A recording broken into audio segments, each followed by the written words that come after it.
Bienvenue à cette conférence dans le cadre du Bivouac des FAC. Alors, je suis ravi de vous accueillir ce soir. Monsieur Kindou est professeur en sciences de l'information et de la communication à l'Université de Bordeaux 3. Je suis obligé de lire puisque ça faisait... J'ai essayé de l'apprendre par rapport à la première conférencière, mais je ne suis pas arrivé. Je dois avoir quelques fatigues en fin de journée. Je voulais vous remercier réellement d'abord de venir jusqu'à nous et d'avoir pu remplacer la personne qui était prévue. Et je sais qu'on a l'avantage en votre présence d'avoir aussi quelqu'un en termes de compétences qui sera au rendez-vous que nous attendions. Je passe immédiatement la parole à M. Kindou et je vous remercie. Bonsoir.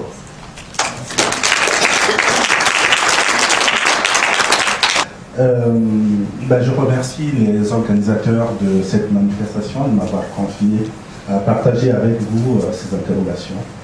La question à laquelle on va essayer tous ensemble de répondre aujourd'hui est la suivante. Les technologies communicantes sont-elles bénéfiantes ou émancipatrices?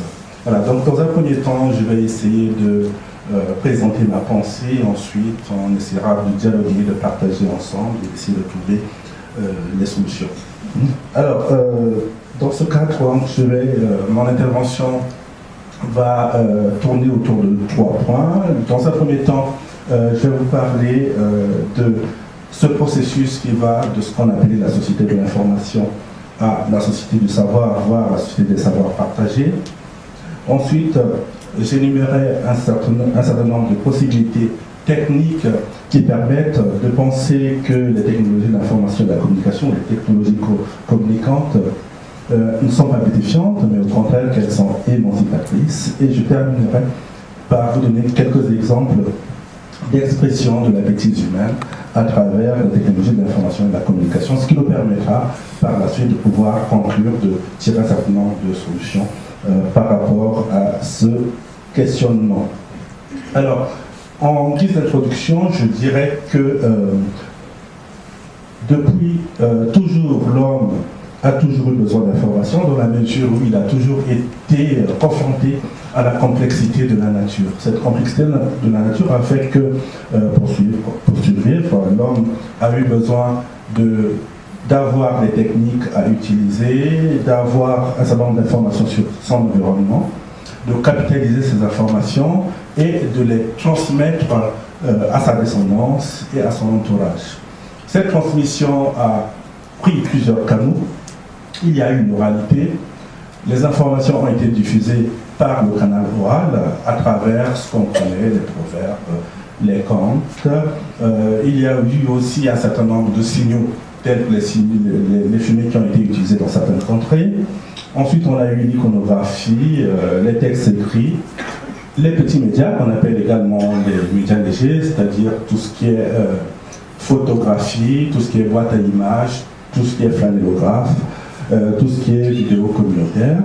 Ensuite, on est arrivé aux mass médias, à savoir la radio, la télévision, le cinéma. Et aujourd'hui, on parle des nouveaux médias qui sont censés révolutionner le monde et introduire le monde dans ce qu'on appelle la société de l'information et d'autres appellent la société des savoirs.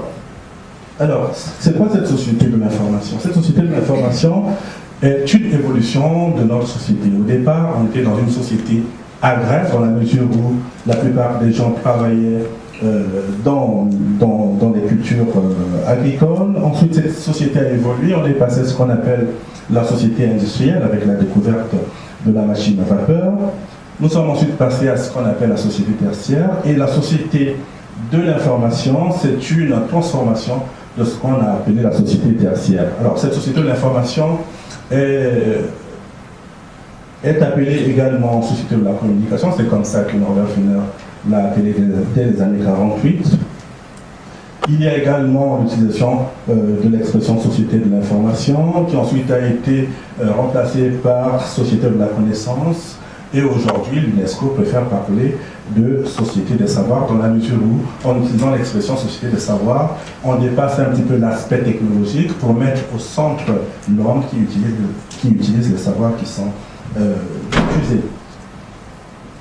Alors, j'arrive donc à la première partie qui consiste à revenir un petit peu sur ce processus de société de l'information qui peut être défini comme une société dans laquelle l'information est utilisé intensivement en tant qu'aspect de la vie économique, sociale, culturelle et politique. Une question que j'ai toujours posée à mes étudiants, c'est celle de savoir si dans la société actuelle, on utilise beaucoup plus l'information que dans les sociétés passées.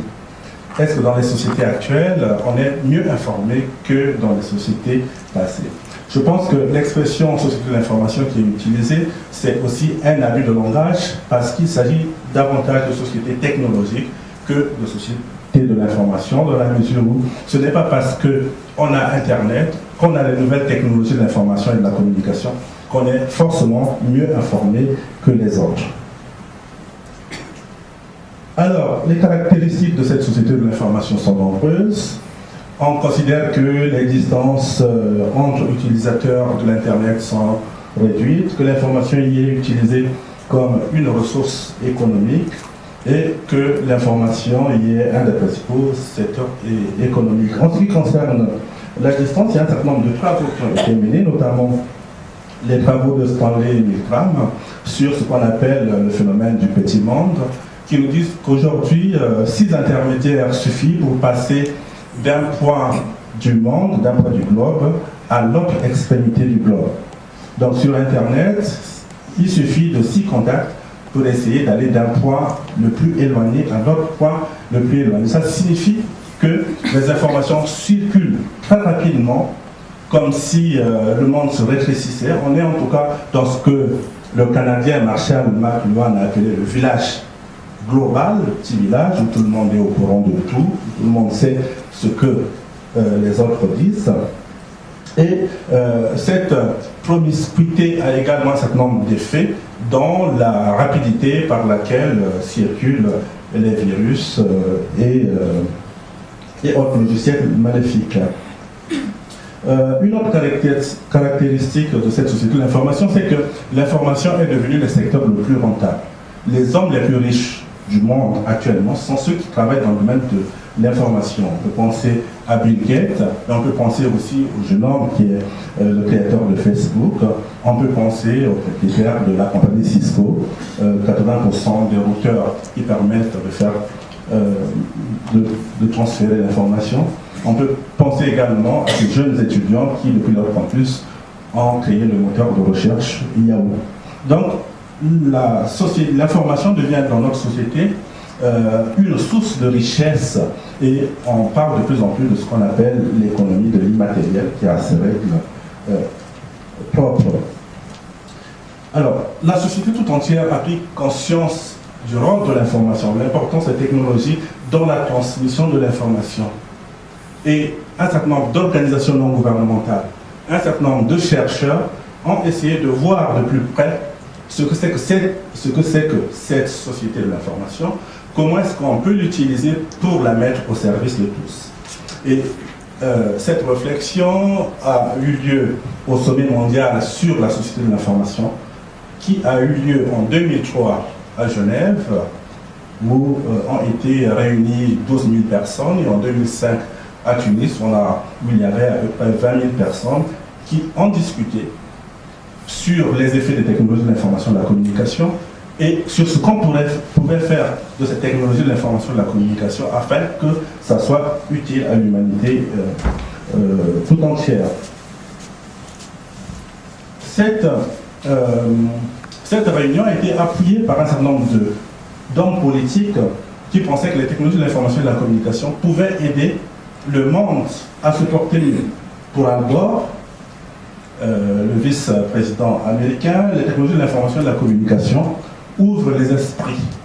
Donc c'est dans ce but-là qu'on a mis en place un certain nombre d'initiatives dans l'initiative Le Land pour faire en sorte que tout le monde puisse avoir accès aux nouvelles technologies de l'information et de la communication et profiter de cette ouverture d'esprit qu'on peut avoir grâce aux technologies de l'information et de la communication. On peut citer également l'ancien secrétaire général de l'ONU, Kofi Annan, qui lui pense que les technologies de l'information et de la communication vont nous permettre d'améliorer la vie de tous les jours. C'est en tout cas la déclaration qui a été faite par le secrétaire général de l'ONU à Genève. Il y a également un certain nombre de chercheurs qui vont dans ce sens.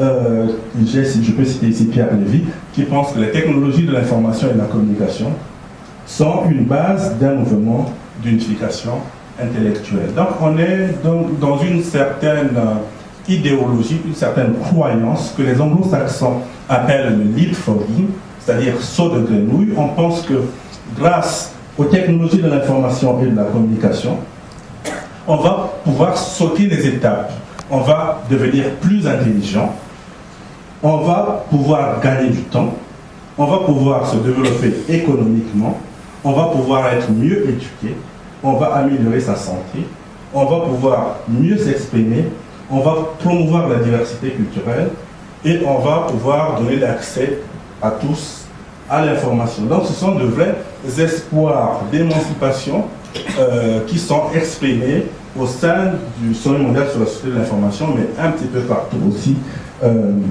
dans le monde. Effectivement, on a raison de penser cela parce qu'il y a des extraordinaires possibilités techniques qui permettent d'aider les populations à libérer leur expression. Les blogs peuvent être créés facilement. Même dans les pays où il y a des dictateurs, c'est difficile de savoir qui a créé un blog. Donc on peut facilement transmettre ses idées, diffuser des informations, prendre part au débat public et essayer de participer à la formation d'une opinion internationale. Il y a un développement actuellement de ce qu'on appelle le cyberjournalisme ou le journalisme citoyen. On n'a plus besoin d'attendre que les journalistes viennent avec leur caméra dans les quartiers pour voir ce qui se passe. Les gens du quartier peuvent filmer eux-mêmes leur vie et faire des reportages sur leur quotidienneté. On pense qu'avec les nouvelles technologies de l'information et de la communication, on va pouvoir accéder à l'éducation et on va mettre en place un certain nombre d'expériences. Là, je pense en France à cette expérience de cyberbase ou cybercentre qui ont été développés partout. À Saint-Laurent de Nest, on a créé ce qu'on appelle la maison du savoir que vous voyez là en image. C'est un endroit qui est censé aider les populations qui ne vont plus à l'école à venir s'alphabétiser, à accéder au savoir auquel ils n'ont pas pu accéder pendant la période où ils étaient à l'école. Mais ça va aller très loin aussi. Ça va aller dans les pays du tiers-monde. À Bokilare, c'est un petit village du pays, un des pays les plus pauvres au monde, le Niger.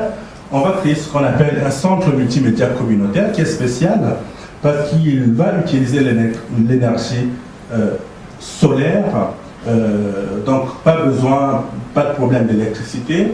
On a des appareils qu'on appelle des appareils World Space qui ont été fournis par une société américaine, World Space, qui permettent à la fois de recevoir les émissions de radio et aussi de surfer sur Internet ou de lire un certain nombre de courriels sur Internet. Et la spécificité de cette radio, c'est qu'elle est animée par les femmes et met en avant l'émancipation féminine.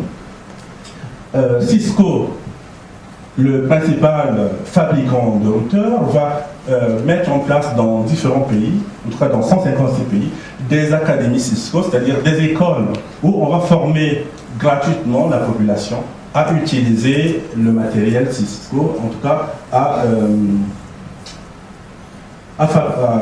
à créer des systèmes informatiques. Il y a d'autres expériences également intéressantes. Au Costa Rica, au Pérou, au Sri Lanka, on va expérimenter ce qu'on appelle le radio surf. Le radio surf, c'est quoi? C'est que dans ces contrées-là, tout le monde n'a pas accès à Internet. Mais pour permettre aux populations qui n'ont pas accès à Internet d'accéder au savoir, on va leur donner la possibilité d'accéder à Internet par le biais d'un animateur radio. Donc, on est dans son petit village. Le pourridier, qui est une maladie qui frappe les cultures du manioc, est en train de toucher votre culture. Vous prenez le téléphone, vous appelez la radio pour demander des précisions sur le pourridier.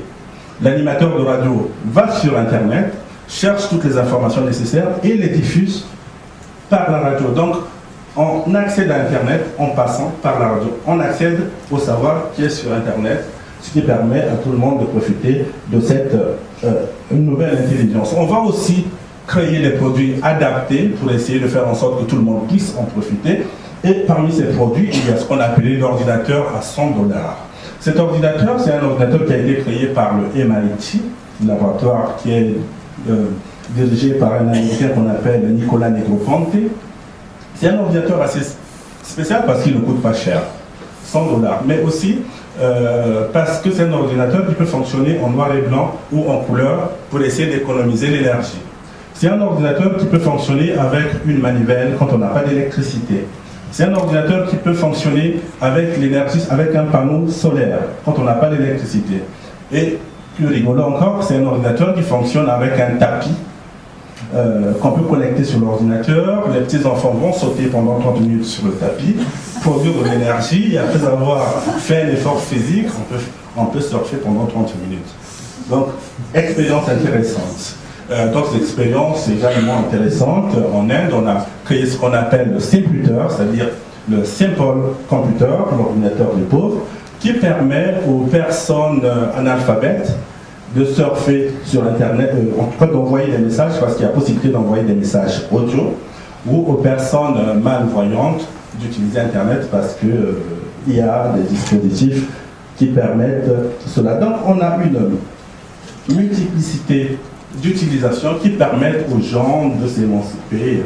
Sur le plan économique, un exemple, Manobi, c'est une entreprise sénégalaise qui travaille avec Alcatel, et ils ont mis en place un système qui a été d'ailleurs primé au sommet mondial sur la société de l'information pour aider les paysans, les agriculteurs, les pêcheurs et protéger également l'environnement. Ça consiste en quoi? On a un petit portable. On va aller sur le fleuve pour aller pêcher. Pendant qu'on est sur le fleuve, on a l'information sur les prix du poisson et sur le marché du poisson en général. Ces informations permettent aux pêcheurs de faire une pêche intelligente, c'est-à-dire qu'on ne va plus prélever les poissons qui ne sont pas recherchés sur le marché. On va prendre simplement les poissons utiles et les poissons qui sont attendus. Une fois que la pêche est faite, on peut également contacter les acheteurs de façon que les acheteurs puissent venir déjà attendre l'arrivée du poisson. Donc cette expérience intéressante est beaucoup utilisée au Sénégal, ça a commencé avec les pêcheurs, mais aujourd'hui c'est une expérience qui est étendue auprès des agriculteurs. Alors on a aussi d'autres petites expériences, développement des marchés informels dans les pays du tiers-monde. Ça s'appelle les cabines téléphoniques, des endroits où les gens peuvent venir téléphoner en utilisant le téléphone portable de quelqu'un d'autre et puis ils payent la communication. Il y a des endroits où on peut venir charger son téléphone portable puisqu'il y a souvent là-bas ce qu'on appelle des délestages, le courant s'en va souvent. Donc on vient, on pose son téléphone, on le charge et puis on paye et on part. En Afrique du Sud, on peut aujourd'hui payer avec le téléphone portable puisque tout le monde n'a pas de carte bleue. Il y a aussi le système PCV aussi qui est développé en téléphone. C'est quelqu'un d'autre c'est la personne qu'on appelle qui va payer la communication. Ou on a aussi des systèmes qui permettent aussi de partager des forfaits de téléphone. Alors on peut multiplier comme ça des expériences en matière de santé.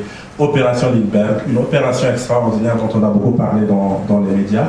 J'étais d'ailleurs à Strasbourg en ce moment. C'est un médecin strasbourgeois qui a opéré un patient qui était à Strasbourg alors que lui se trouvait à New York. Voilà, donc ça on peut le faire grâce aux nouvelles technologies de l'information et de la communication. Les puces refusées aujourd'hui, qui sont très utilisées également. La géolocalisation qui permet de savoir à quel endroit on est pour pouvoir mieux s'orienter, et le papier électronique également qui va permettre de magasiner plus de contenu que le papier ordinaire. Alors, une fois qu'on a dit ça, on se dit, bon, ben, finalement, les technologies de l'information et de la communication sont des technologies émancipatrices. Mais il y a aussi le revers de la médaille. Une des expressions les plus illustres de la bêtise humaine, c'est ce qu'on appelle le happy slapping. C'est quoi le happy slapping? Ce sont des personnes qui se promènent dans la rue et quand ils voient un jeune homme, une jeune fille, un vieux monsieur ou une vieille dame, ils viennent le ruer de coups, gratuitement, avec simplement pour objectif de filmer la scène et de pouvoir diffuser cette scène sur Internet. Ça s'appelle happy slapping et c'est quelque chose qui s'est beaucoup développé en Europe, surtout en Angleterre, où on a vu des cas assez sérieux, dont une fille de 6 ans qui a été tabassée et qui aujourd'hui est paralysée. On a vu également ce genre de cas aux États-Unis. Donc si on va sur Internet, on tape happy slapping, on peut visionner les vidéos en question, et comme ce sont des vidéos que les gens aiment visionner, plus on visionne, plus les gens vont chercher de nouvelles expériences d'autres victimes à tabasser et à filmer. Comme quoi la technologie de l'information et de la communication peuvent nous pousser à faire des choses irraisonnables. Il y a également un certain nombre de pratiques, les canulars qui se multiplient sur Internet. Il y a un site dédié au canular.com. J'en parlais il y a 4 ans dans un cours à mes étudiants, et une étudiante a levé la main pour me dire que c'est une expérience que je connais très bien parce que mon oncle a utilisé ce site qu'on appelle canular.com pour faire un canular à quelqu'un d'autre. Donc le canular peut prendre comme vecteur le téléphone portable. On peut, en passant par ce site par exemple, faire croire à sa femme qu'on a une maîtresse, parce qu'on peut aller sur ce site, indiquer le message à recevoir, la voix qu'on va utiliser et l'heure à laquelle on va recevoir le message. Vous arrivez chez vous à 18h si vous voulez rendre votre femme jalouse. Votre téléphone sonne. Au lieu de prendre le téléphone, vous laissez votre femme prendre le téléphone et là, elle va découvrir un message qui va lui rendre jalouse. Donc, ça n'a pas de sens. Mais c'est un site qui est beaucoup fréquenté et qui marche très bien. Donc, le cas que j'ai évoqué tout à l'heure, c'est un monsieur qui voulait faire une blague à son ami.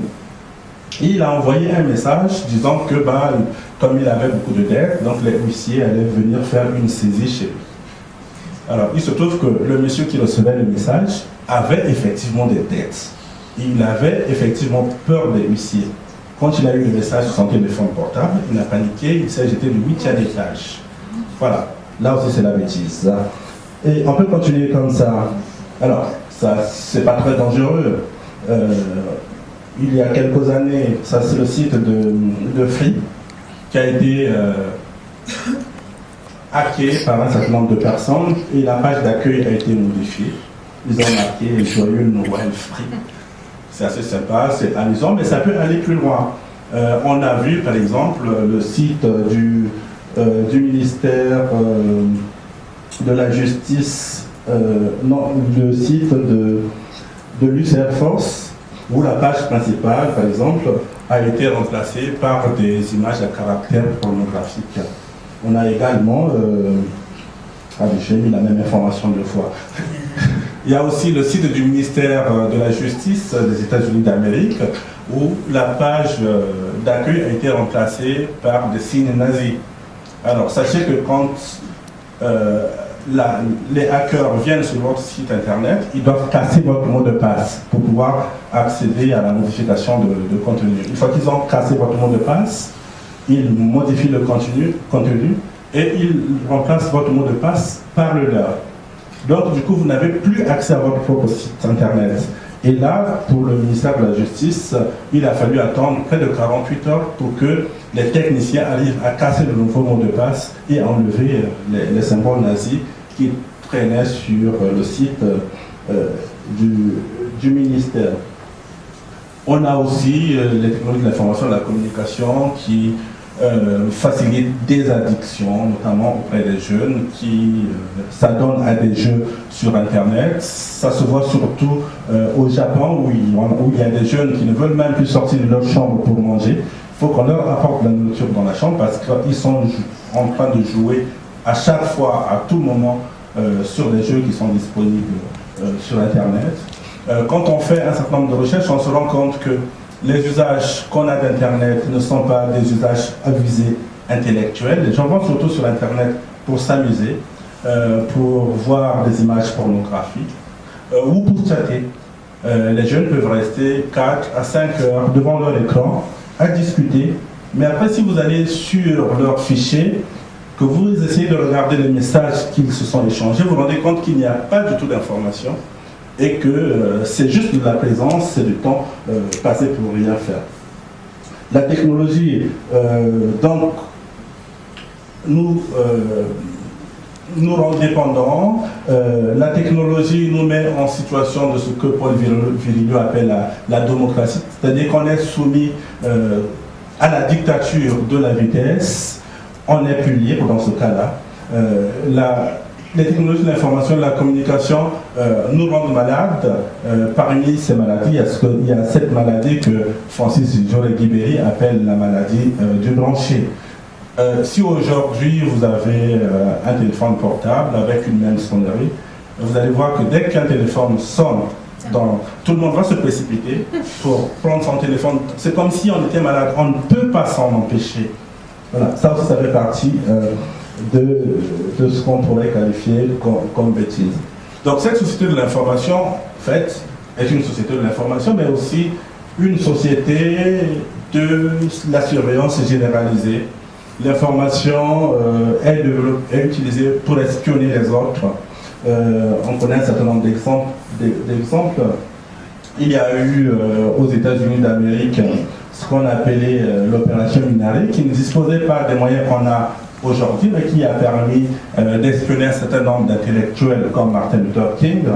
On a connu le prolongement de cette opération Minari, qui est devenue l'opération Échelon à l'échelle internationale, les grandes oreilles qui écoutent le monde avec des stations au Japon, en Angleterre, et dès qu'on prononce un certain nombre de mots qui ont été codés, il y a un système qui se met en alarme et il y a des gens qui essaient d'écouter quand vous êtes sur Internet ou quand vous êtes quand vous utilisez le téléphone mobile.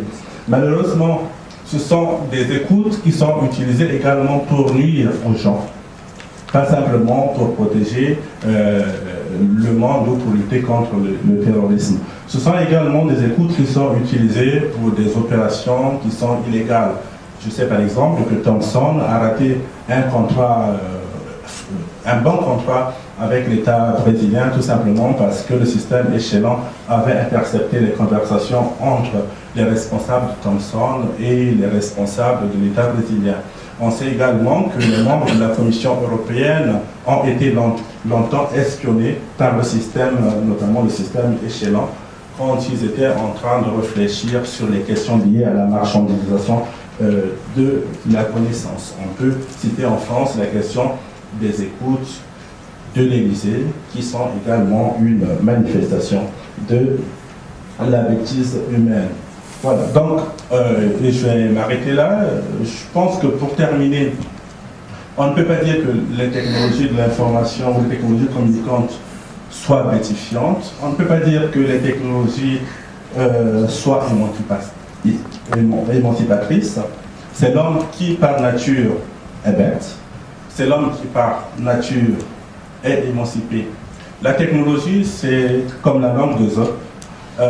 On peut en faire le pire comme le meilleur. Ce sont des moyens qu'on utilise et les conséquences des technologies de l'information et de la communication dépendent de l'usage qui peut en être fait. Je vous remercie et je suis prêt à répondre à vos questions.